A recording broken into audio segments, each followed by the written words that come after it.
A CFO sits at her desk on a Tuesday morning in March, staring at an Azure bill that just arrived. The total is $2.8 million higher than it was last quarter, and the most unsettling part is that nobody can explain why. She calls her cloud architect, but he has no immediate answers, and her finance team is already digging through reports from 6 months ago to find the leak. This is the exact moment the internal narrative collapses. A high bill is a problem you can solve, but a bill that nobody can justify is a systemic failure.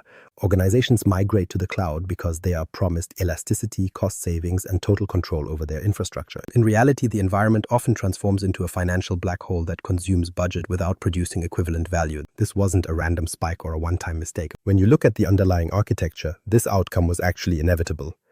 The day finance noticed. 6 months ago, this company believed their cloud adoption strategy was bulletproof. They had successfully moved workloads out of on-premises data centers, decommissioned their old physical servers, and celebrated their new cloud-first mindset during company-wide meetings. The leadership team spoke about being modern, agile, and efficient, but that narrative was fundamentally detached from how the system was actually behaving. While the executives celebrated, the architecture was quietly eroding. Reserved instances sat completely unused because no one had taken the time to classify which workloads were actually permanent. You cannot effectively commit to a 3-year reservation if you have no idea which services will remain stable over that period. To avoid being locked into the wrong contract, teams defaulted to pay-as-you-go pricing. They thought they were being safe by staying flexible, but they were actually choosing the most expensive path possible. At the same time, zombie virtual machines from failed pilot programs continued to draw power and budget. A team might have spun up a proof of concept for a new application 18 months ago, and when the project failed, they simply walked away. Because those machines were never decommissioned, they stayed on the bill, silently charging the company month after month. When you multiply that single forgotten experiment across 100 different teams, you end up wasting hundreds of thousands of dollars on infrastructure that serves no purpose. The problem was made worse by dev and test environments that stayed active 24 hours a day. Provisioning in the cloud is frictionless, requiring only a few API calls to stand up an entire environment, but deprovisioning requires actual governance. Since nobody built a mechanism to enforce shutdowns, these environments ran through every weekend, every night, and every holiday. The very elasticity that was supposed to save the company money ended up making it easier to automate waste. Most leadership teams assume that cloud elasticity translates directly into automatic efficiency. It does not.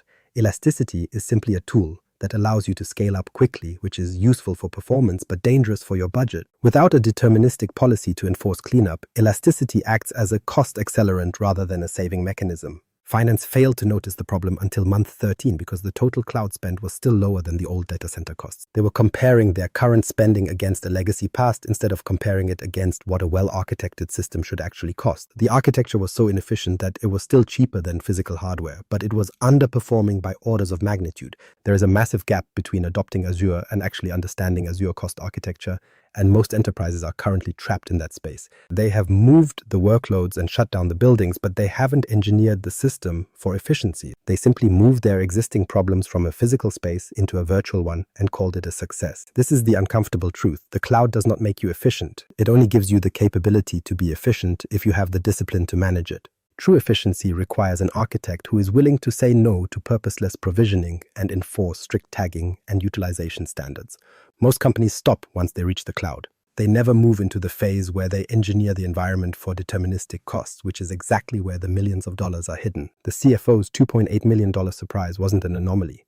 It was the moment the gap between intent and configuration finally became too large to ignore. The anatomy of waste. Part 1. Idle infrastructure. Waste doesn't announce itself with a warning or a notification. Instead, it hides in the quiet gaps between what you intended to build and what you actually implemented. It lives within resources that were provisioned for a specific reason that no longer exists, yet the system continues to treat them as active. This debt accumulates silently month after month until the bill arrives, and at that point, nobody in the room can explain why the numbers are so high. Let's look at the actual mechanics of waste in Azure. The numbers are brutal, but they are remarkably consistent across every enterprise that hasn't engineered for architectural determinism. Between 27 and 32% of cloud spend simply evaporates into orphaned resources. This includes unattached disks, snapshots from virtual machines that were deleted months ago, and abandoned storage accounts created for temporary projects that were never cleaned up. You also have managed disks sitting idle because the person who created them forgot they existed, along with IP addresses that are reserved but not currently in use. These are not edge cases or rare mistakes. They are the standard default outcome when provisioning is frictionless, but deprovisioning requires someone to actually care. A single unattached disk in Azure costs money. While $5 a month per disk doesn't sound like much, the problem changes entirely when you scale that across a global enterprise. One company discovered 42 unattached disks they didn't know about, while another found 217 just sitting in their tenant. When you multiply those $5 by the number of disks and then by 12 months, the waste starts to compound invisibly because most enterprises never audit these resources until someone forces their hand. Then we have the persistent problem of dev and test environments. These workloads are supposed to run during business hours and shut down on nights or weekends, yet they often run 24/7 because automation requires governance. Because governance requires someone to actually implement a policy, these servers stay active and continue to bill the company for doing absolutely nothing. A single forgotten D4 virtual machine costs $730 every month. If you scale that across 200 forgotten instances, you are looking at $146,000 a month, which adds up to $1.7 million a year for idle compute. This pattern repeats across every enterprise with mechanical consistency. You provision a resource, you forget it exists, the bill arrives, and then the leadership team panics. This isn't a matter of individual incompetence, it is a failure of architecture. The system is designed to make provisioning easy and deprovisioning difficult, so waste naturally becomes the path of least resistance. A global manufacturing firm discovered this reality the hard way when they realized 42% of their compute was sitting idle. They had no visibility into what was actually being used versus what was just consuming resources, so they didn't catch the trend until month 13. Once they finally started measuring the environment, the picture became clear. They had thousands of VMs, storage accounts, and disks that were running at less than 5% utilization. The intervention for this type of entropy is straightforward. You must measure utilization for 30 to 90 days and then classify every workload by its specific usage pattern. Once you have that data, you can right size based on actual consumption and implement scheduled shutdowns for every non-production environment. Enforcing a strict tagging policy ensures you actually know what you own, allowing you to delete what has been orphaned. The outcome of these steps is predictable. Organizations typically see a 22 to 35% reduction in compute costs and a 10% drop across their entire Azure estate. Payback usually happens within 120 days, and after that, the changes result in pure savings month after month. But here's the uncomfortable architectural truth. The waste was never the cloud's fault. It was the result of a total absence of workload architecture. The company had migrated their infrastructure without understanding what they were moving, treating every VM like a steady-state production asset. Because they didn't classify things as experimental or temporary, everything defaulted to pay-as-you-go and everything stayed running forever. This is the first anatomy of waste. It isn't hidden in complex pricing models or exotic configurations. It is sitting right in front of you in the form of idle resources and forgotten assets. It represents nearly a third of your bill, and it is just waiting for someone to measure it and turn it off. The cynical architect's observation is simple. You don't have a cost problem. You have a visibility problem, and you cannot fix what you refuse to see. The Anatomy of Waste, Part 2, the SaaS Sprawl Trap. Idle infrastructure is only half the story, and the other half lives within the chaos of licensing. This waste is often worse because it is invisible in a way that virtual machines are not. You can see a server sitting in a subscription, but you cannot see a Power App that was built once, used for a month, and then abandoned by its creator. You cannot see the duplicate automation that 3 different teams built because they had no idea what their colleagues were doing. The pattern is easy to spot once you know where to look. An enterprise might have nearly 5,000 Power Apps spread across their tenant, but telemetry usually shows that 62% of them were never opened after the first 90 days. Nobody is maintaining these apps and nobody is paying attention to them, yet they continue to consume licenses and storage. They sit there rotting in the environment like digital zombies because there is no lifecycle management to clean them up. When there is no connector governance or data loss prevention policy, every new business need results in a new silo. Instead of checking for existing tools, someone spins up a new Power App with its own environment and its own data connectors. Because there is no central visibility, the organization ends up building the same business logic 6 different times. This proliferation creates massive redundancy, and that redundancy is where the real waste lives. The cost isn't found in the platform itself, it is found in the unmanaged growth of the ecosystem. One enterprise was paying for 12,000 E5 licenses, even though their own usage data showed that only 28% of users needed those security features. The rest of the staff only required basic email and collaboration tools, meaning the company was over-licensed by orders of magnitude. This licensing debt compounded because nobody was asking whether people actually needed the maximum capability they were assigned. Fixing this requires discipline across 3 specific dimensions. First, you must implement environment stratification to create strict boundaries between production, sandbox, and personal areas. You cannot allow people to build in production and then wonder why your governance model is breaking. Second, you need an inactive app lifecycle policy that automatically archives or deletes tools that haven't been touched in 6 months. This isn't an act of cruelty, it is basic digital hygiene. Third, you must enforce connector governance by requiring architectural reviews for custom integrations. You cannot have every user building their own connections because that removes all visibility into your data flows. Organizations that implement these controls consistently see a 30 to 50% reduction in licenses and a significant drop in support tickets. When you force consolidation, you force visibility, and that allows you to actually architect your system instead of just accumulating debt. The cynical architect's insight here is different from the idle infrastructure problem. With infrastructure, the issue is that nobody turned things off. But with SaaS sprawl, the issue is that nobody said no to turning things on. Permission without policy always scales to chaos. If you give people the ability to create environments and provision licenses without boundaries, they will do exactly that. This is the second anatomy of waste. It isn't about idle compute, it is about the cost of permission without policy. It is the price you pay for licenses that nobody uses and duplicate automation that exists because of a lack of central governance. For most enterprises, this sprawl represents nearly half of their Microsoft 365 spend, and it will continue to grow until someone enforces a design. The Anatomy of Waste, Part 3, Shadow AI and Ungoverned Experimentation. Then Copilot arrived, and suddenly waste took on an entirely new shape. For years, enterprises managed cloud spending through a predictable lens where virtual machines, storage, and licenses cost a known amount of money. This waste was visible and measurable, and once you actually paid attention, it was relatively easy to control. AI workloads changed that by introducing a new dimension of risk. These systems are orders of magnitude more expensive to waste than traditional infrastructure, and because they scale faster, they are much harder to track in real time. Consider what happened at one specific fintech organization. Leadership decided Copilot was strategic and transformative, so they licensed 12,000 seats without any formal governance or data readiness assessments. Everyone received access immediately, but no one set up quota controls or usage guardrails. Developers began provisioning Azure OpenAI endpoints simply because they had the permission to do so, and token usage exploded across the environment without any central visibility. The infrastructure tax hit them hard. Gateway costs, always on compute, and safety filtering are billed separately from token pricing, creating a massive overhead that exists solely to support these AI workloads. By the time the architectural bill arrived, the organization was paying $340,000 a month for Azure OpenAI alone. That figure didn't even include the Copilot licensing, the storage for embeddings, or the compute required for fine-tuning. They were spending millions a year on a capability that hadn't produced a single measurable business outcome. The intervention had to be surgical. They started by enforcing sensitivity labeling and cleaning up SharePoint to remove orphaned sites and duplicate files. Once the data was handled, they replaced the 12,000-seat free-for-all with a pilot cohort of 400 power users. This allowed them to measure adoption and ROI before expanding, while simultaneously implementing hard limits on tokens per user and per application. If a user hit their limit, the system stopped. There were no exceptions and no automatic overages. The outcome was dramatic. By moving from a probabilistic model of hope for the best to a deterministic model of enforce the limit, the organization reduced its monthly spend from $340,000 to $68,000. That represents an 80% cost reduction while actually maintaining productivity gains. They enabled real innovation by stopping the undisciplined burning of capital on experiments that had no guardrails. This pattern is consistent across every organization that fails to govern AI before it scales.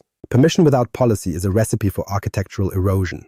While Copilot is powerful and Azure OpenAI is capable, capability without governance is just an expensive way to fail. When you are dealing with token-based pricing at scale, expensive experimentation can quickly lead to financial ruin. This is the cynical architect's insight. You don't actually have a Copilot adoption problem. You have a data governance problem. Copilot is a distributed decision engine that amplifies access to whatever data exists in your environment. If your SharePoint is a mess, Copilot makes that mess accessible to everyone at scale. If your sensitivity labels are inconsistent, the AI will bypass that inconsistency and expose sensitive data anyway. The risk isn't the tool itself, but the act of deploying it into an ungoverned environment and being shocked when it does exactly what you told it to do. The lesson is brutal. Shadow AI is not a user problem. It is an architecture problem. It emerges because you gave people permission to experiment without building the governance infrastructure to control those experiments. Because AI workloads scale so much faster than traditional infrastructure, the consequences are amplified. A forgotten virtual machine might cost you $700 a month, but an ungoverned OpenAI endpoint can easily cost $700,000. Most organizations don't see the shadow AI problem until the bill arrives, and by then the tokens are consumed and the data is already exposed. At that point, your only option is remediation, which is always more expensive than design. You are forced into governance after the fact instead of governance by design. The cynical architect's final observation is simple. You cannot optimize what you do not govern. With AI, the measurement and the guardrails must exist before you scale, not after. The cost of waiting is no longer a rounding error. It is measured in hundreds of thousands of dollars every single month. The governance reckoning, what actually changed? This is where the story shifts. Every enterprise that successfully reclaimed millions of dollars in lost spend followed the same path. They stopped provisioning resources without permission and stopped treating the cloud like an infinite pool of resources. They moved away from the assumption that elasticity automatically equals efficiency and started focusing on engineering. The CFO's voice usually leads this shift. Finance needs to know who is spending money and why, which is a fundamental business requirement rather than a technical request. If an architect cannot explain which team is consuming which resources, the budget becomes impossible to forecast. Without that clarity, leadership is just watching a number grow on a bill and hoping it eventually stops. The enterprise architect usually responds by pointing out that visibility without policy is just a way to report on failure. You can see the waste, but without guardrails, you lack the mechanism to stop it. Visibility is a necessary first step, but it is never sufficient on its own. You need a system that is capable of saying no. The cynical cloud architect adds the final truth. You cannot govern what you do not measure, but you also cannot scale governance reactively. You have to build control into the system itself as a foundation rather than a compliance layer bolted on as an afterthought. This is where the transition from best practice to enforced architecture happens. Azure policy became the mandatory control plane for these organizations. Every subscription inherited a baseline set of rules that enforced tagging and prevented certain resource types from being created without prior approval. These policies also enforced encryption and blocked public access to storage accounts by default. These weren't suggestions or guidelines, they were hard-coded rules that were non-negotiable. Tagging enforcement was the next logical step. Every resource had to be labeled with a cost center, an environment, an owner, and an application name. If a developer tried to create a resource without those specific tags, the system rejected the request immediately. This forced discipline at the moment of creation, which is far more effective than trying to retrofit metadata onto thousands of orphaned resources months later. Environment tiering followed, creating strict boundaries between production, sandbox, and personal environments. You cannot test in production and you cannot run permanent workloads in a sandbox. These boundaries were enforced at the policy layer so that if a user tried to violate them, the system simply stopped the action. The first 90 days of this transition are always chaotic. Teams push back because they hate the friction, and operations groups complain about the new overhead. The common argument is that the cloud was supposed to be fast, but now it feels slow because it requires planning and governance. However, a shift occurs around the 3-month mark as the chaos settles into a predictable rhythm. Teams begin to realize that the friction isn't arbitrary.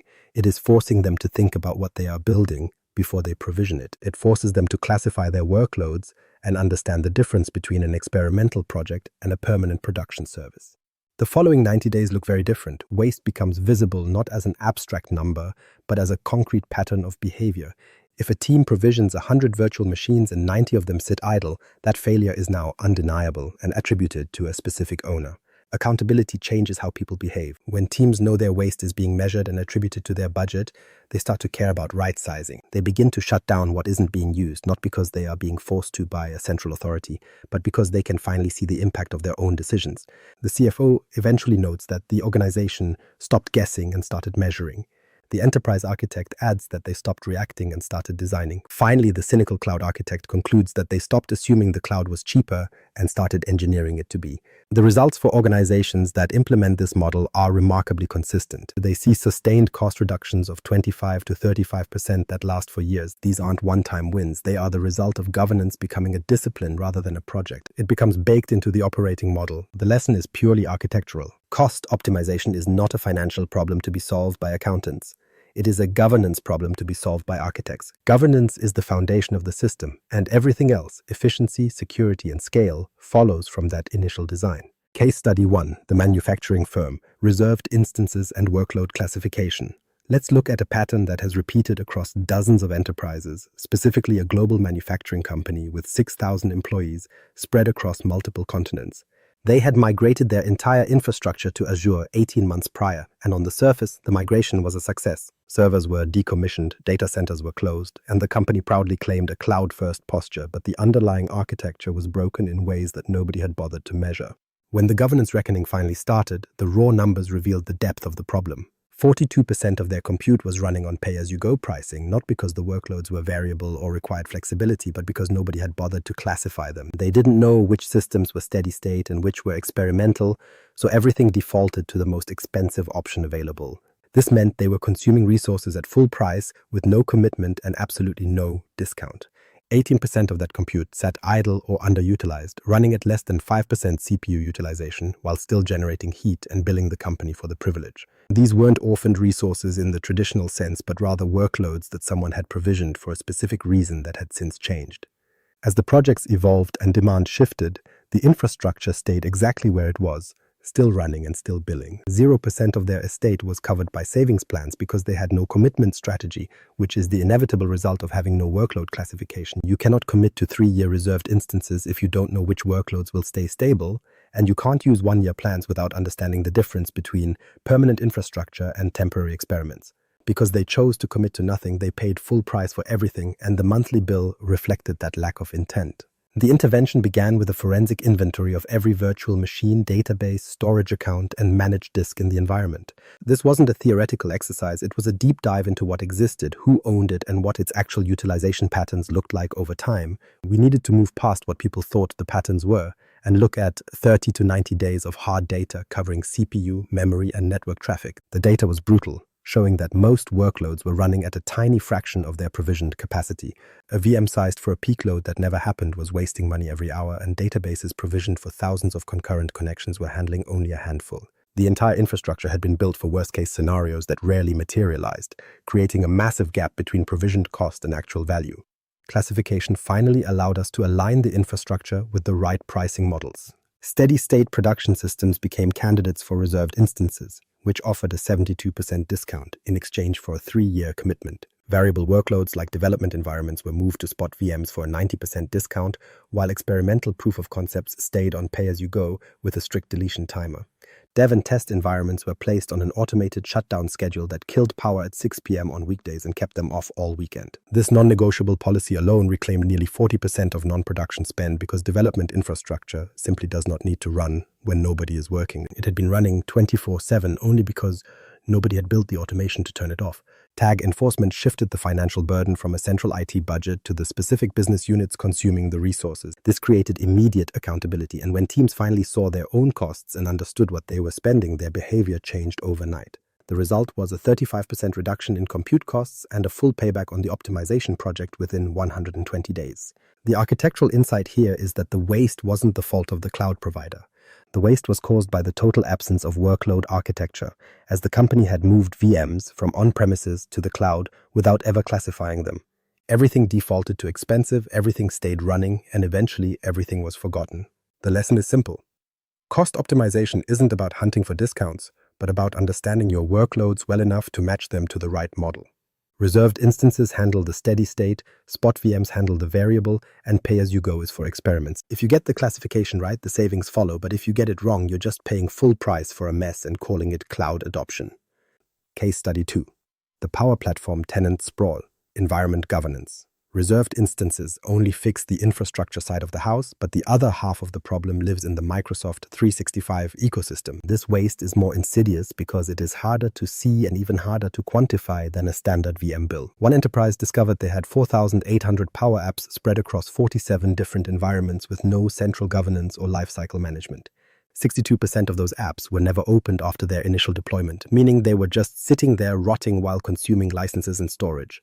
Nobody was maintaining them, and nobody even knew they existed, yet they added to the total governance overhead of the tenant. This happened because the organization lacked central visibility, so whenever a business need emerged, someone just spun up a new Power App and a new environment. Instead of consolidating or checking for existing solutions, teams built the same business logic 6 different times using their own custom connectors and datasets. When you multiply that behavior across a global organization, you end up with massive redundancy and a platform that feels like a digital junkyard. Fixing this required discipline across several architectural dimensions, starting with strict environment stratification between production, sandbox, and personal areas. You cannot have users building in production environments and then wonder why your governance model is breaking down. These boundaries must be enforced at the platform layer as hard rules, rather than being suggested as optional guidelines for the staff to follow. Next, we implemented an inactive app lifecycle policy that marked any app not opened in 90 days for review. If an app reached 180 days of inactivity, it was archived, and at the 1-year mark, it was permanently deleted. This wasn't an act of cruelty, but a necessary form of hygiene to remove the digital waste that was consuming storage and mental overhead. Connector governance was the third pillar, requiring architecture reviews for custom integrations and formal approval for premium connectors. You cannot allow every user to build their own integrations because you lose all visibility into where your data is going and how it is being used. By forcing teams to use standard integrations, we forced consolidation and finally gained a clear picture of the organization's data flows. Managed environment controls like conditional access and data loss prevention became the mandatory baseline for every production environment in the tenant. If a team wanted to use premium features, they had to accept the governance that came with them as a non-negotiable trade-off. This ensured that every high-value app was wrapped in the same security and audit logging standards. The outcome mirrored the manufacturing case, resulting in a 50% reduction in licenses and a 40% drop in support tickets. Teams finally discovered what they actually needed versus what they had built during a period of unmonitored experimentation. The real benefit was clarity, because when you force consolidation, you force visibility, which allows you to actually architect a system instead of just accumulating debt. The architectural insight here is different from the compute case, where the issue was failing to turn things off. With Power Platform sprawl, the problem is that nobody ever said no to turning things on, and permission without policy always scales toward chaos. If you give people the ability to create environments and provision connectors without boundaries, you will end up with sprawl that compounds every single month. This is the second anatomy of waste, and it isn't about idle servers, but about the proliferation of unused licenses and duplicate automations. It is the literal cost of granting permission without enforcing a policy, and for most enterprises, this represents nearly half of their total Power Platform spend.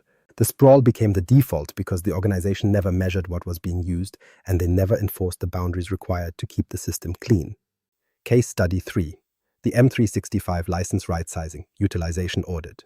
The same pattern of architectural erosion appears in almost every enterprise Microsoft 365 deployment I review. Organizations over-license their users because they fail to measure actual system interaction. In one specific case, an enterprise deployed 12,000 E5 licenses across their entire global workforce based on a remarkably lazy assumption. They viewed E5 as the premium tier that simply includes everything, from security features and advanced compliance to Copilot capabilities. Management decided it was safer to over-license than to risk under-provisioning. They wanted to give every employee the premium experience, believing the worst-case scenario was merely a few unused features. In their minds, the best-case scenario was providing universal access to every tool a worker might eventually need. That assumption was architecturally flawed. When we looked at the actual usage telemetry, the data told a much more clinical story. Only 28% of the user base actually touched the advanced security features that justify an E5 price tag. The remaining thousands of users were frontline workers and support staff who only required basic email, calendar, and standard collaboration tools. The organization had over-licensed by orders of magnitude, creating a massive pile of licensing debt that compounded every month because nobody was auditing utilization. No one bothered to ask if a user's role actually required the features they were assigned. They chose E5 for universal coverage, but in reality they were just funding maximum waste. Fixing this required a level of discipline that most organizations find uncomfortable. You have to audit actual feature usage rather than just counting heads. Instead of asking how many people have an E5, you must ask how many are triggering the advanced compliance or e-discovery engines. You have to look at who is actually using information barriers or customer key encryption. When you look at the raw telemetry, the answer is always the same. Only a tiny fraction of your users actually need those premium capabilities. The resulting rebalancing was surgical. We moved the core knowledge workers who actually utilized advanced security into E5, while frontline workers who only needed basic communication were shifted to F3. Support staff who required Teams and SharePoint but didn't need a full mailbox were moved to E3. We also stripped away redundant add-ons that had been purchased just in case but sat dormant for years. This wasn't about being cheap, it was about matching the license to the actual technical requirement of the role. We ignored the theoretical maximums and the safe assumptions, focusing entirely on what the users were actually doing within the tenant. The financial outcome was immediate and undeniable. The organization saw a cost reduction of nearly 28% on their M365 spend without compromising their security posture. In fact, the security posture improved because the organization finally understood which users needed specific controls and could enforce them more effectively. For a 12,000-seat estate, this resulted in $1.2 million in annual savings. This wasn't a one-time negotiation win, it was a permanent reduction in the cost of doing business. There was a significant operational shift as well. Roles became more clearly defined through the lens of the license. Support staff understood their F3 assignment was a reflection of their specific need for Teams and SharePoint. Knowledge workers understood their E5 status was tied to specific security and compliance responsibilities. The license stopped being a random seat assignment and became a statement of a person's role within the digital architecture. The cynical architect's insight here is that licensing efficiency is a discipline, not a discount. You don't save money by begging for better rates during a renewal. You save money by understanding the specific needs of your environment and paying for exactly that. Most organizations fail here because they lack the stomach for ongoing measurement. They don't want to have the difficult conversation with a manager about why their team doesn't need premium licenses. This case study proves that waste isn't always about orphaned VMs or idle storage. Sometimes waste is simply paying for a capability that no one is using. It is the gap between what you license and what you actually consume. When that gap is multiplied across 12,000 seats, it becomes $1 million leak that continues until someone finally looks at the data and makes it stop. Case study 4, Copilot governance before scale, data readiness and pilot control. One enterprise I worked with wanted to deploy Copilot across their entire organization as quickly as possible. Leadership was enamored with the promised productivity gains and the potential for a massive competitive advantage. Finance had already cleared the budget for a full rollout, but the security team stepped in and demanded a pause. That single decision saved the company from an architectural catastrophe. The underlying problem was structural. Their SharePoint environment was a disaster, sensitivity labels were applied inconsistently, and data governance existed only as a series of ignored PDF policies. Files were scattered across thousands of sites with no classification, meaning some confidential documents were labeled correctly while others were completely exposed. It was a chaotic environment, and Copilot was about to amplify that chaos at an enterprise scale. If they had proceeded with the broad rollout, 12,000 users would have gained the ability to query the entire mess. Copilot would have synthesized answers from documents that should have been deleted years ago and surfaced sensitive information to people who had no business seeing it. Copilot doesn't fix a messy data architecture, it exposes it. It turns a quiet compliance risk into an active liability by making every forgotten file searchable and summarized. The intervention was disciplined and focused on a data hygiene-first approach.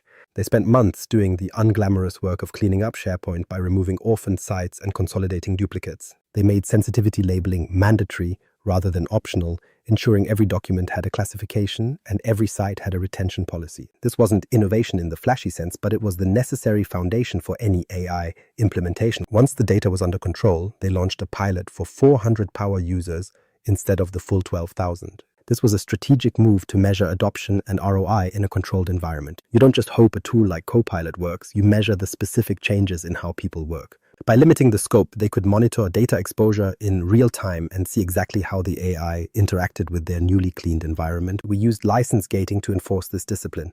Licenses weren't handed out like candy. They were allocated strictly by role. Engineering, product, and sales teams were given access because their workflows were expected to show the highest impact. Support teams were excluded initially, not because their work wasn't important, but because the pilot needed to be a clean experiment. We also implemented strict conditional access controls to ensure Copilot was only reachable from managed, encrypted devices. This wasn't an act of paranoia, but a necessary step when giving users an AI interface that can touch sensitive company data. If you are going to provide a tool that can summarize your entire intellectual property, you must control the endpoint where that data is displayed. The pilot ran for 90 days, and we measured everything with forensic detail. We tracked how often people used the tool, what tasks they performed, and whether any documents were accessed inappropriately. We wanted to know if the productivity gains were real or just marketing hype. The results were revealing. Adoption was actually lower than the leadership had anticipated. While some teams found the tool indispensable, others found it largely irrelevant to their daily work. The data exposure was zero, and the compliance violations were non-existent, but the ROI was merely positive rather than transformative. It was worth expanding, but it certainly wasn't the revolution the brochures promised. Because we had the data, the organization decided to expand to 2,000 seats rather than 12,000. The cynical architect's observation is that most companies don't actually have a Copilot adoption problem. They have a data governance problem. This enterprise succeeded because they chose to govern before they scaled. They measured the impact before they committed millions of dollars to a full rollout. They understood the risk of their own data mess and refused to expose it to an AI engine until it was cleaned. The lesson here is purely architectural. Scaling a system without governance isn't growth. It is just the accumulation of high-interest technical debt. With AI, that debt compounds much faster than it does with traditional infrastructure. A single mistake in Copilot governance can expose millions of documents to the wrong people. The only real defense is to enforce your assumptions through governance before you hit the scale button. Case Study 5. Multi-region architecture consolidation, hub-spoke, and landing zones. Infrastructure waste is rarely just a collection of orphaned disks or oversized virtual machines, because more often than not, it is a symptom of architectural redundancy. I recently looked at an enterprise that had managed to duplicate its entire environment across 5 different global regions. They were running redundant virtual networks and bleeding money through excess egress charges, all because they lacked any form of landing zone enforcement. Each region was a unique snowflake with its own siloed policies and its own fragmented governance model. Provisioning was entirely ad hoc, so if a team needed infrastructure in Frankfurt, they simply built it from scratch, and when another team needed a footprint in Singapore, they built it differently. There was no consistency, no standardization, and absolutely no architectural leverage. The financial fallout of this build-as-you-go approach was entirely predictable. Because redundant VNets were scattered across the globe, data was forced to flow between regions in the most inefficient ways possible, causing egress charges to accumulate silently in the background. A single gigabyte of data moving from Azure Europe to Azure Asia Pacific costs money, and when you multiply that movement thousands of times a day, the bill becomes a significant line item that nobody was actually measuring. No one was optimizing the pay thing because the architecture just happened by accident, and the monthly invoice simply reflected every inefficient routing decision made by disconnected teams. The fix for this wasn't a cost-cutting exercise, but rather an architectural intervention centered on a mandatory hub-spoke model. We moved away from the chaos by ensuring every region received a central hub virtual network with spoke networks attached directly to it. This created a centralized and standardized environment where data flows became intentional rather than accidental. If data needed to move between regions, it traveled through the hub, but if it stayed within a region, it remained within the spoke. This shift wasn't just about changing the network topology, it was about forcing the system to behave predictably. Landing zone enforcement was the next logical step in regaining control. We reached a point where every new subscription inherited a baseline architecture that was mandatory rather than advisory. This meant the same network topology, the same policy framework, and the same tagging strategy were applied across the board without exception. Now, when a developer provisions a new subscription in Azure Europe, it arrives pre-configured with the hub-spoke model already in place. You don't have to design the security or implement the connectivity because the platform provides it by default, which effectively forced consistency across the entire global organization. Policy-driven provisioning ensured that no one could deviate from this established baseline. You simply could not create a virtual network that wasn't attached to the hub, nor could you spin up a subnet without the required metadata tags. If a user tried to create a storage account without encryption, the system rejected the request immediately. These weren't just helpful guidelines, they were hard rules enforced by the platform itself. By using the policy engine to guard the architecture, we successfully prevented the configuration drift that had plagued the organization for years. The outcome of these changes was measurable and immediate, resulting in a 12 to 20% reduction in total infrastructure costs. These savings didn't come from negotiating better discounts with Microsoft, but from pure architectural efficiency and the elimination of redundant networks.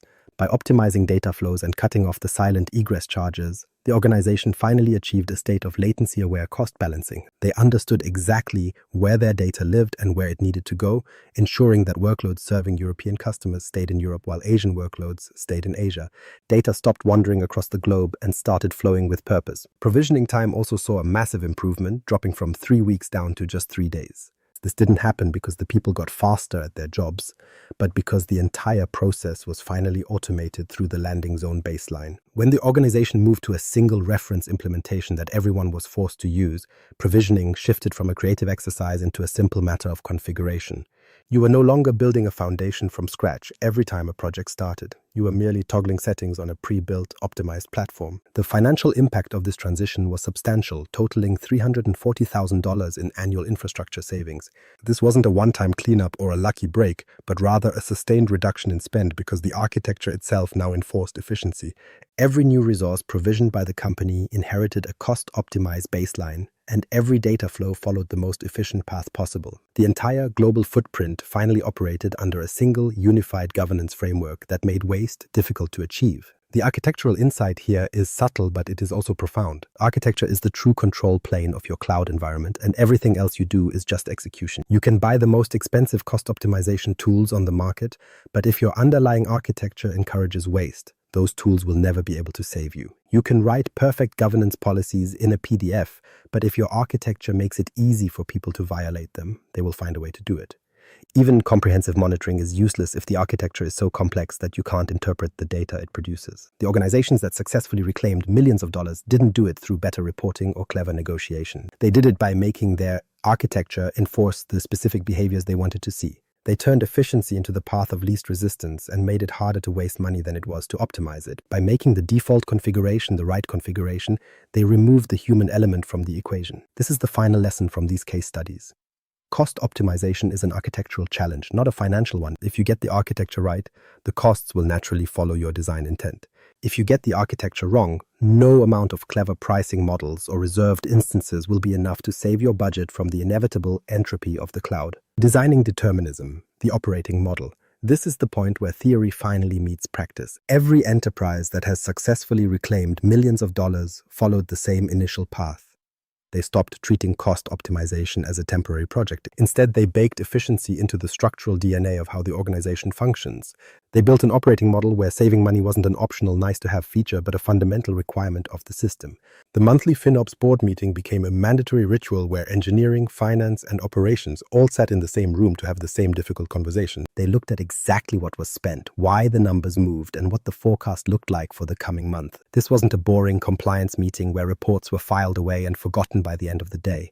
It was a high-stakes working session where real decisions were made and anomalies were investigated before they had a chance to compound into a disaster.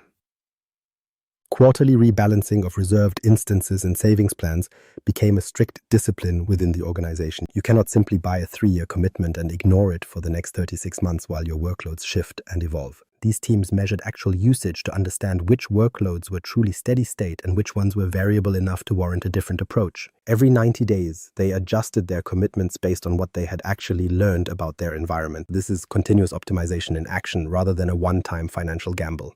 Automated license rationalization became the new baseline for managing SaaS and PaaS costs. They moved away from manual audits and implemented tools that ran every single night to measure exactly who was using Microsoft 365 or the Power Platform.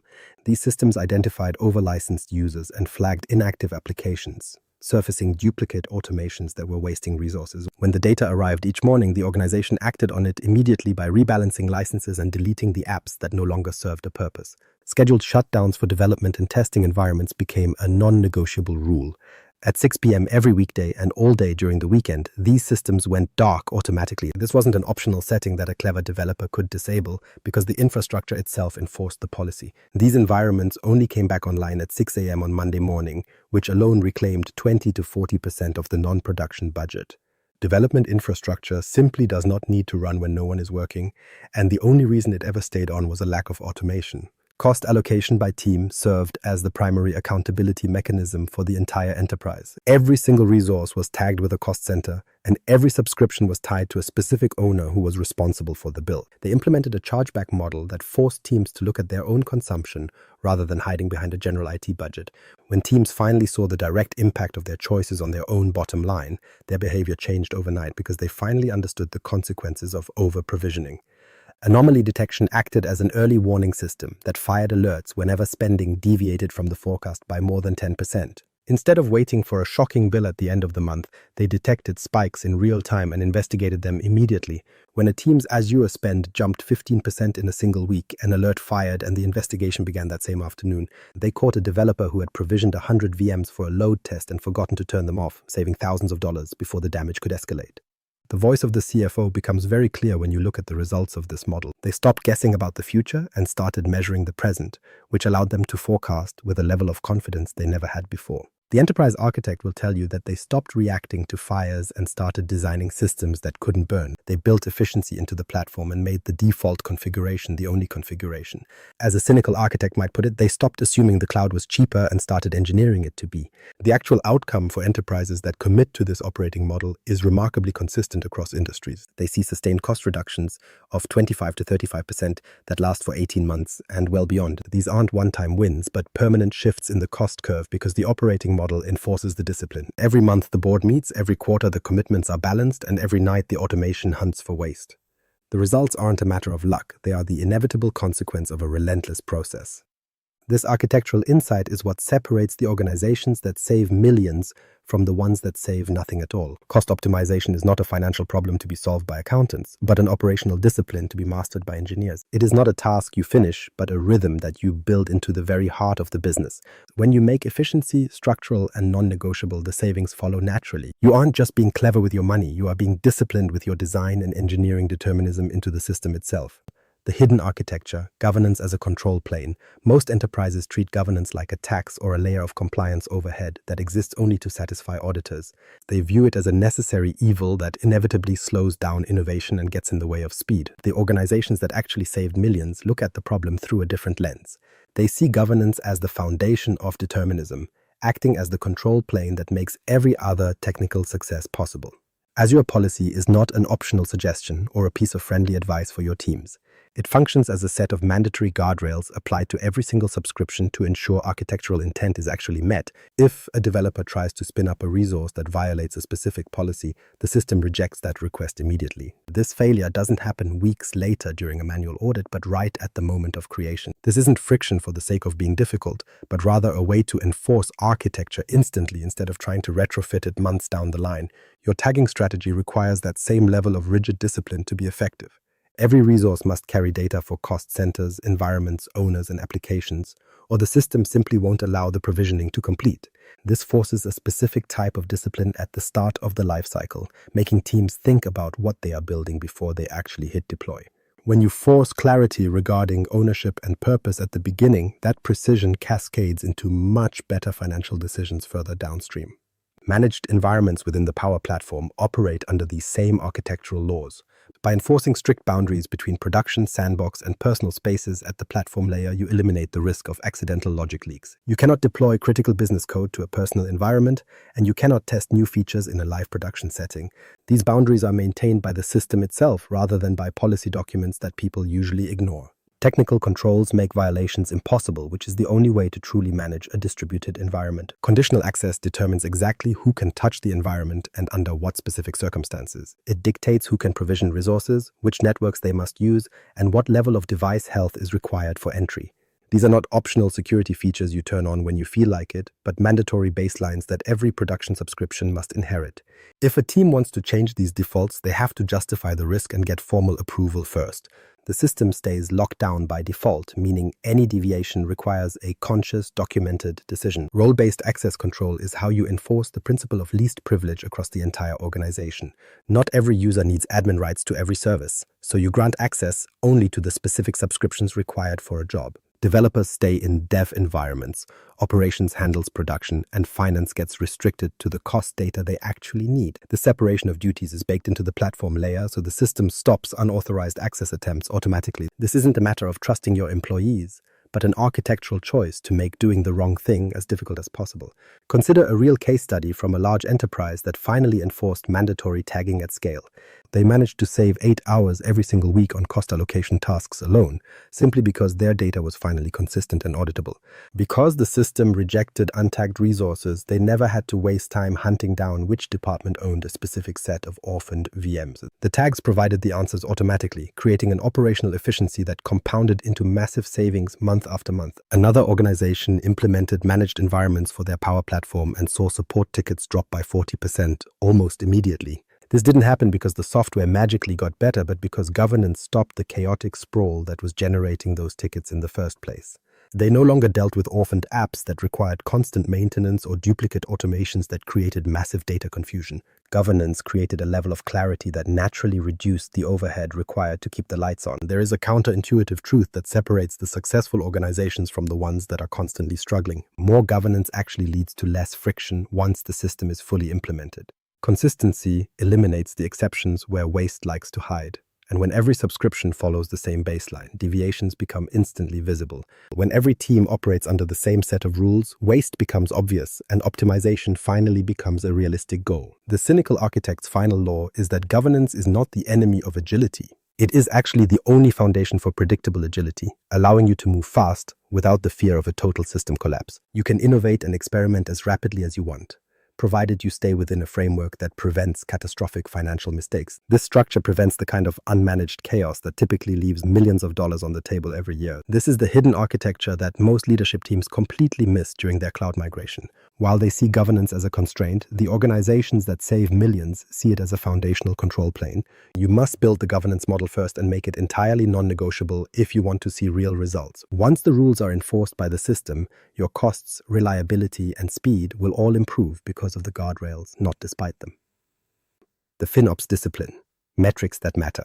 You cannot optimize a system that you aren't accurately measuring, yet most enterprises continue to track the wrong data points. They watch total cloud spend and month-over-month growth, but these numbers don't reveal if the environment is actually getting more efficient. These are vanity metrics that make you feel like you're in control while the architecture is actually drifting toward entropy. The organizations that reclaimed millions of dollars focused on metrics that forced them to confront an uncomfortable reality. Reserved instance and savings plan coverage is the first metric that truly defines your financial discipline.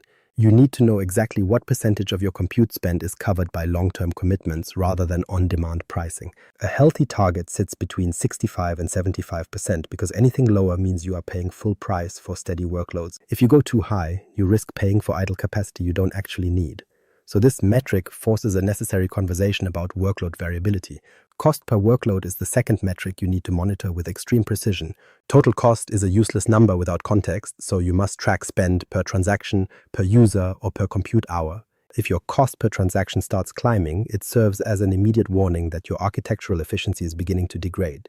This metric creates a level of accountability that makes it impossible for teams to hide wasteful habits behind the excuse of overall company growth.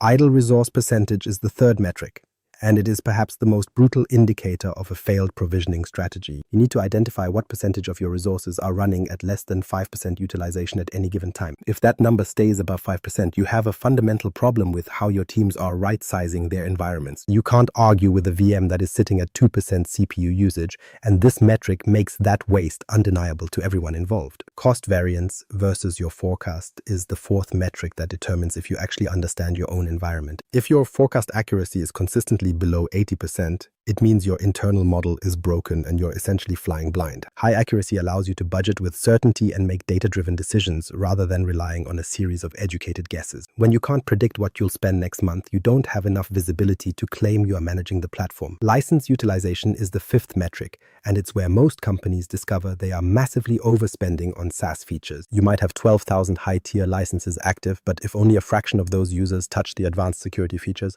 you are throwing money away. This metric forces a right-sizing conversation that challenges the lazy habit of buying universal coverage for every employee. It makes it clear that paying for features that nobody uses is a direct hit to the bottom line. Shadow workload ratio is the final metric, revealing the true scale of your governance problem. You need to know what percentage of your workloads are running outside of your managed, governed, and accounted for environments. If this ratio climbs above 10%, you have lost control of the architecture, and future security or cost problems are now inevitable. This is a leading indicator of disaster, predicting exactly where your next compliance or budget failure will originate. One enterprise tracked these 6 metrics rigorously for half a year and saw their RI coverage jump from 38% to 72%. During that same period, their cost per transaction dropped by 18%, while their idle resource percentage plummeted to nearly nothing. Their forecast accuracy improved so much that they could plan their yearly budget with 4% variance instead of 18%. These weren't lucky breaks or one-time wins, but the result of metrics forcing a culture of continuous technical discipline. The cynical architect knows that metrics drive behavior, so you must choose the ones that make optimization an inevitable outcome. Don't settle for data that makes the department look good or hides the reality of your architectural erosion. You need to choose metrics that make you uncomfortable enough to actually change how the system is configured. Optimization is the only path to reclaiming millions, and it's the only way to turn the cloud into a genuine competitive advantage. The inevitable enterprise, why this becomes architectural law. This is the thesis that ties everything together, because waste is not a bug in your environment. It is a feature of unmanaged systems. You are not looking at a failure of individual teams or a series of bad decisions by isolated leaders, but rather a mathematical inevitability. Unmanaged cloud mathematically produces waste. This is not a matter of opinion. It is a law of physics. Permission without policy always scales to chaos. When you give people the ability to provision resources, they will provision them. When you give them the ability to create applications or experiment with new services, they will do exactly that. Without a system that actually says no, and without someone enforcing boundaries or measuring what is being used versus what is being wasted, the default outcome is sprawl. You end up with a bill that nobody understands and nobody can control. Provisioning without deprovisioning always scales to debt. While you can create infrastructure in minutes, destroying it requires governance, decision-making, and someone willing to state that a resource is no longer needed. Because that rarely happens. Infrastructure stays, workloads linger, and applications run long after their purpose has been served. The organization accumulates technical debt like sediment layer after layer until the environment becomes so complex that nobody understands what is actually running or why. Licensing without utilization measurement always scales to overspend. Most organizations license broadly because it feels like the safe choice to ensure universal coverage and maximum capability. However, if you do not measure whether people actually need what they are licensed for, you lose sight of the gap between what you paid for and what is actually being consumed. The overspend compounds with every license renewal, fueled by the assumption that premium is always better even when the data shows that most users never touch those features. Experimentation without governance always scales to shadow IT. Teams want to innovate and build solutions to their problems, so they provision infrastructure and create integrations outside of formal processes. They do this because formal processes are slow, they require approval, and they generally get in the way of moving fast. This shadow, it grows unmeasured and unaccounted for until you eventually realize that half of your infrastructure is running entirely outside of your control. The cynical architect sees this with absolute certainty. You do not have a cost problem, you have an architecture problem. Once you fix the architecture, the cost fixes itself. We have seen organizations stop trying to negotiate discounts and start engineering efficiency instead. There is a real pattern among every enterprise that reduced spend by 25% or more. They did not achieve those results by getting better rates from Microsoft or by negotiating harder at the table. They did it by implementing governance first. Not discounts, not optimization, and not tools. Governance was the foundation and everything else followed. When an enterprise sustains savings for 18 months or longer, it is because they built a FinOps discipline rather than a one-time cost-cutting project. This requires a relentless rhythm of monthly reviews, quarterly rebalancing, and continuous measurement. When you combine that with automated enforcement, the results become inevitable. Enterprises that scale to multi-region and multi-workload environments without losing control rely on policy-driven provisioning. They do not use ad hoc or approval-based methods. Every new subscription inherits the baseline, every new resource follows the pattern, and every new team operates under the same rules. This creates consistency and standardization at scale.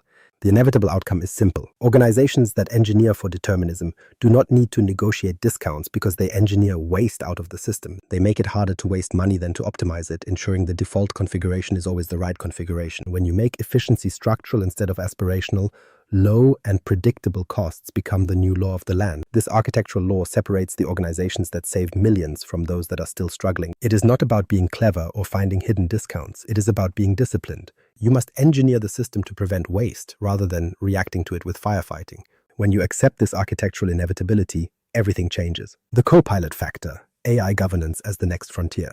Everything we have discussed so far applies to traditional infrastructure like reserved instances, idle VMs, and power platform sprawl. These are problems that have existed for years, and while organizations have not managed them perfectly, they have at least learned how they work. Copilot and AI change the equation entirely. They change it in ways that most organizations have not yet grasped, and the cost implications are orders of magnitude more severe.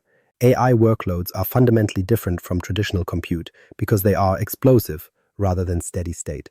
A single Copilot user can generate thousands of tokens in one conversation, and a team of users can easily generate millions of tokens in a single day. Since tokens cost real measurable money, the bill becomes incomprehensible if you do not govern and measure that usage. One enterprise deployed Copilot broadly without any quotas, controls, or visibility into token usage. Teams began spinning up Azure OpenAI endpoints without approval or capacity planning, and the infrastructure tax hit the bottom line immediately.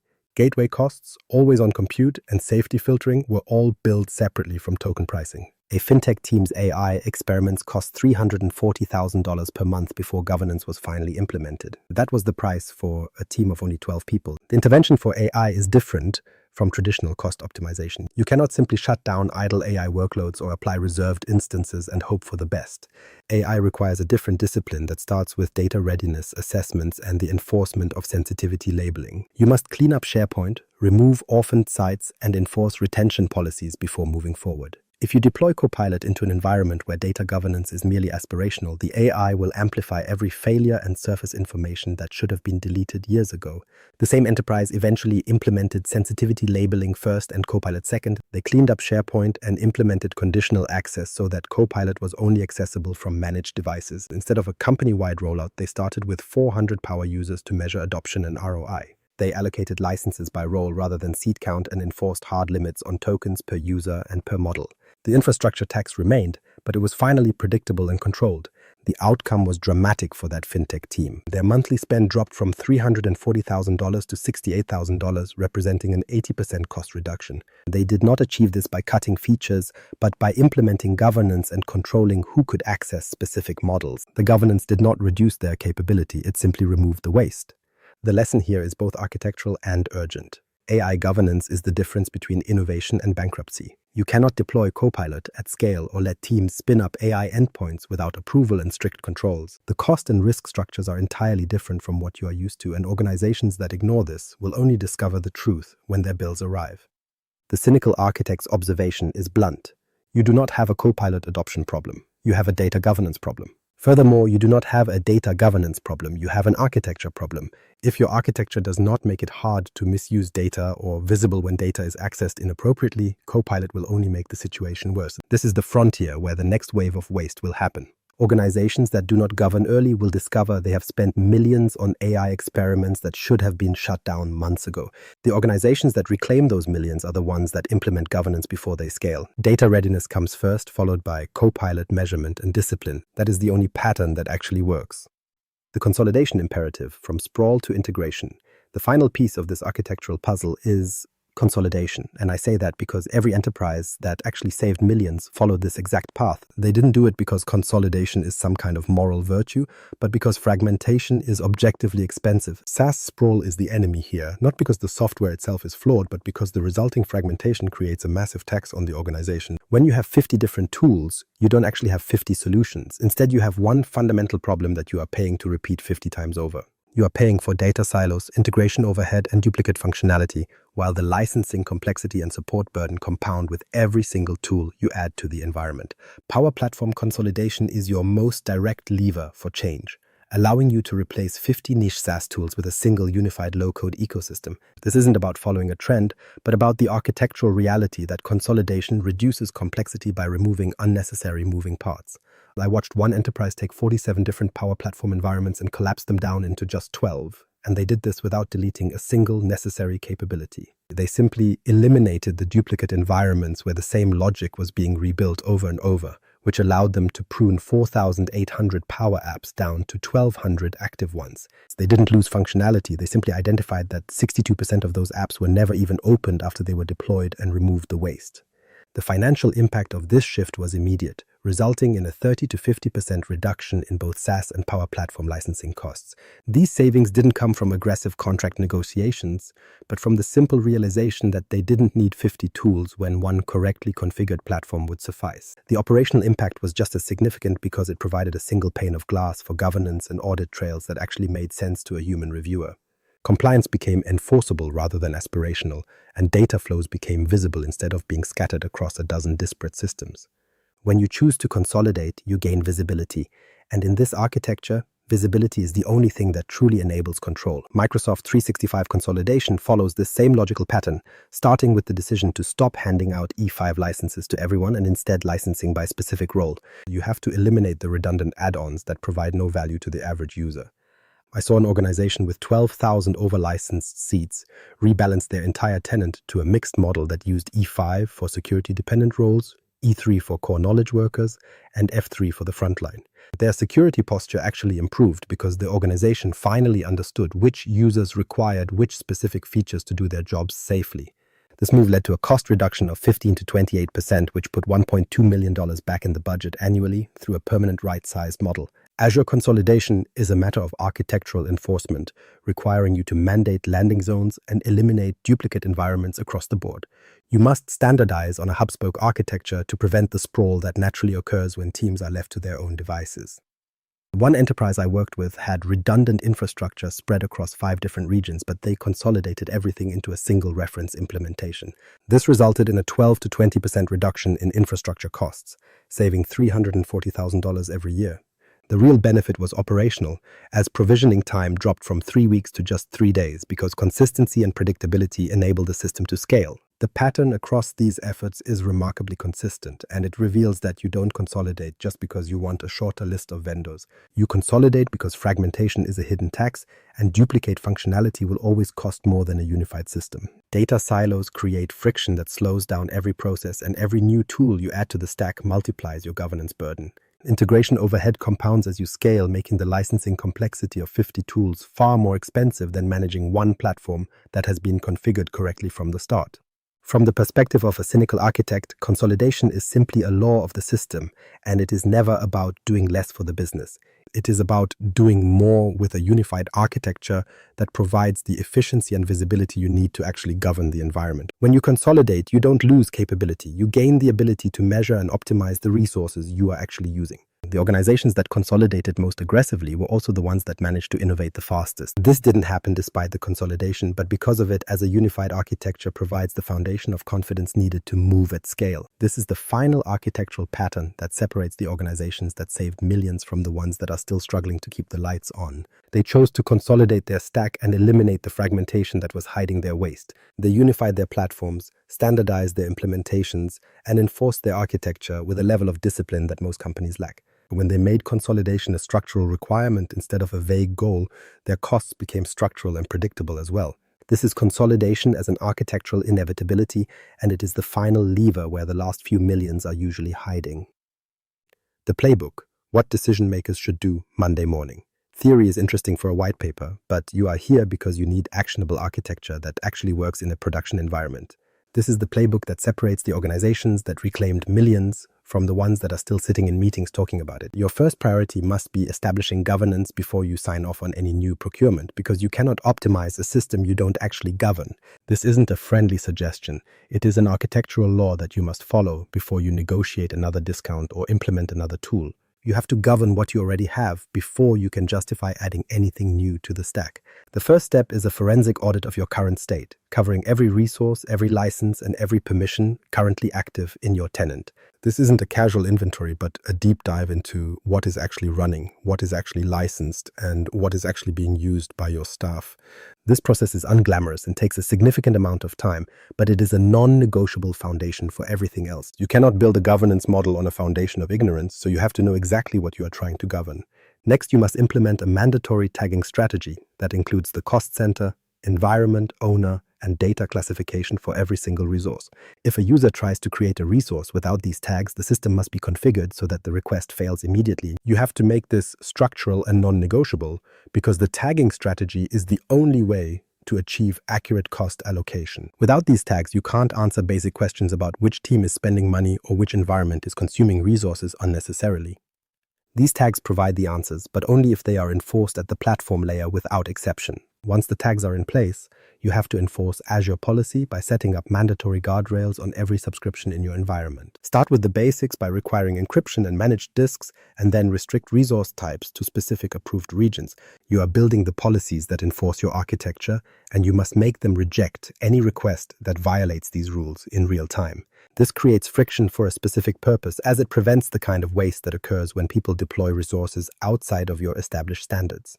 Finally, you need to implement managed environments to create strict boundaries between production, sandbox, and personal development areas. In the Power Platform and Azure alike, these boundaries must be enforced at the platform layer so that no one can accidentally deploy critical logic to a personal space. You cannot allow testing in production, and these enforced boundaries are the only way to prevent the mistakes that generate long-term technical debt. Your second priority is establishing FinOps as a permanent discipline, because cost optimization is a way of working rather than a one-time project. You need to start by forming a monthly cost review board where engineering, finance, and operations all sit in the same room to have the same conversation. They need to look at what was spent, why it was spent, and how the forecast has changed since the last meeting. This isn't a boring compliance meeting, but a high-intensity working session where anomalies are investigated and patterns are corrected on the spot. Every quarter, You must rebalance your reserved instances and savings plans by measuring your actual usage against your existing commitments. You don't just buy a 3-year commitment and walk away. You have to understand which workloads are steady state and which ones are actually delivering value.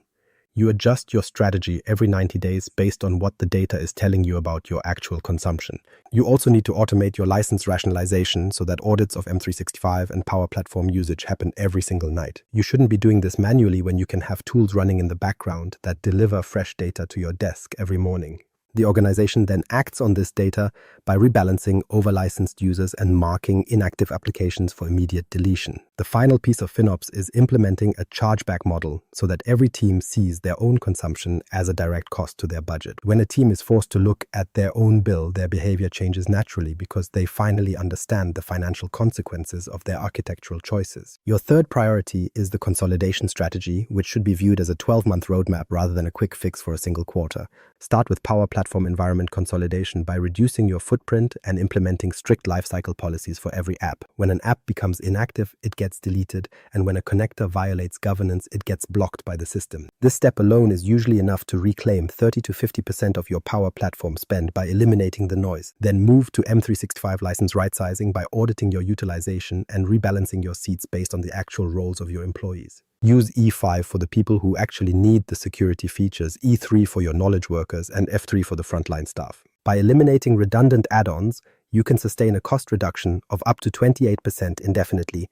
The Azure landing zone enforcement comes next, where you move to a hub-spoke architecture and policy-driven provisioning for every new subscription. This ensures that every new resource inherits your security and cost baselines automatically, leading to a consistent reduction in infrastructure costs. Your fourth priority is Copilot readiness, which is really just a matter of fixing your data hygiene before you try to scale AI. Enforce your sensitivity labeling and clean up your SharePoint sites by removing orphaned locations and consolidating duplicate files.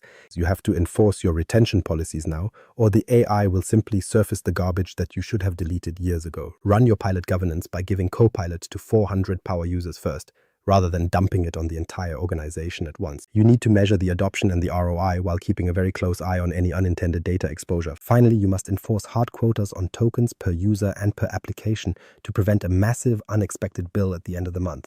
This prevents the $300,000 surprises before they have a chance to hit your budget. The timeline for this is 90 days for the foundation, 6 months for the FinOps discipline, and a full year for total consolidation. If you follow this path, you can expect a 35% cost reduction by month 6 that stays with you for the long haul. Execution will always beat theory, so you need to start this process on Monday morning by auditing your state and enforcing your first policy. Build the foundation, and the millions in savings will follow. The inevitable outcome. Why this becomes your competitive advantage. We have spent a lot of time discussing cost, but focusing only on the bill is a mistake. The organizations that successfully engineered for determinism did not just save millions of dollars. They gained a compounding operational advantage that their competitors simply cannot match.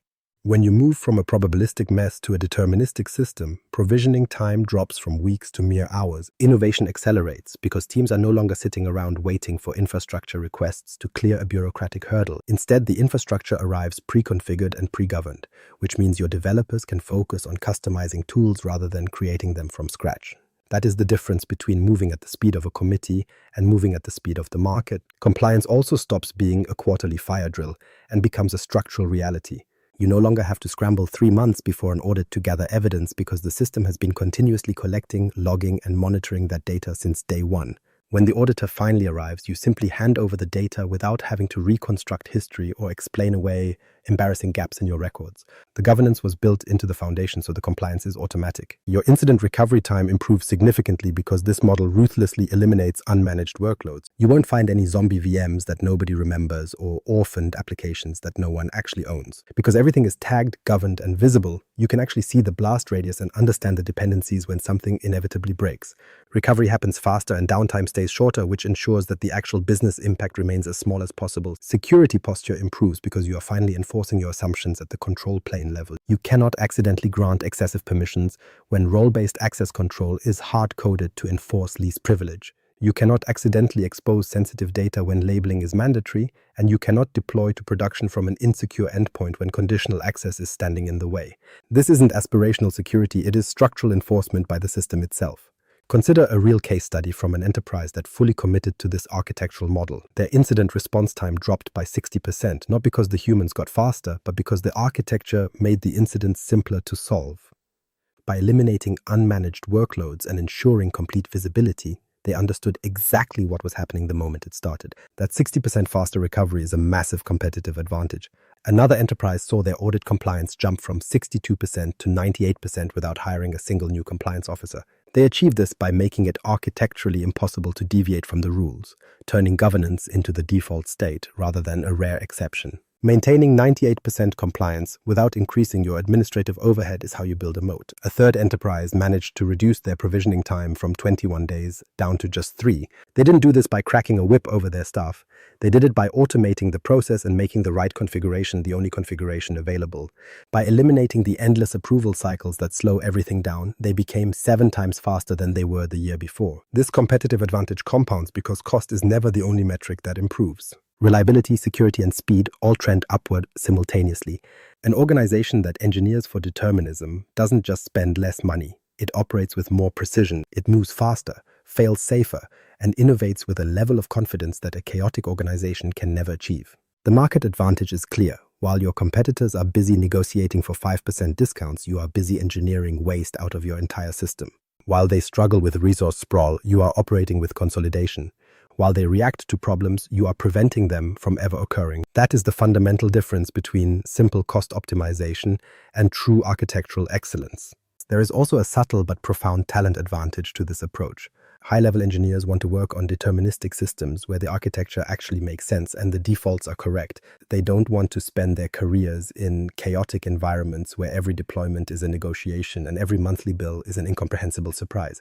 The organizations that prioritize architectural discipline attract and retain the best talent in the industry. Ultimately, your cloud becomes a managed asset rather than a financial black hole. It stops being a mystery that grows unpredictably and becomes something you can actually control and forecast. This gives you the strategic ability to make decisions based on hard data instead of just guessing what next month's invoice might look like. The cynical architect's final observation is that you don't actually have a cloud strategy problem. You have an architectural discipline problem. If you fix the discipline, the cost, reliability, and security will all follow naturally. Everything flows from the architecture, and everything depends on whether you have engineered for determinism or simply left your environment to chance. The organizations that reclaimed millions are the ones that made these rules structural. Conclusion: the millions are not hidden. The millions of dollars you're looking for are not hidden in a better contract negotiation or a special discount. They are embedded in every unmanaged resource, every over-licensed seat, and every ungoverned workload currently running in your environment. The enterprises that successfully reclaimed that capital did not just optimize their spending, they engineered for determinism. They moved away from a model of probabilistic waste and toward a model of deterministic efficiency. This is not a simple cost-cutting exercise, it is a commitment to architectural excellence. If you want to see those millions in savings, you have to start with governance. Once you fix the foundation, everything else follows. Subscribe to the M365 FM podcast before you leave today. Every episode breaks down the architectural realities of Microsoft 365, Copilot, and Azure security for the modern workplace. We help IT leaders stay ahead of a shifting ecosystem. You should also connect with me, Mirko Peters, on LinkedIn to help identify our next deep dive. Tell me which architectural failure is costing your company millions. Let's talk about it.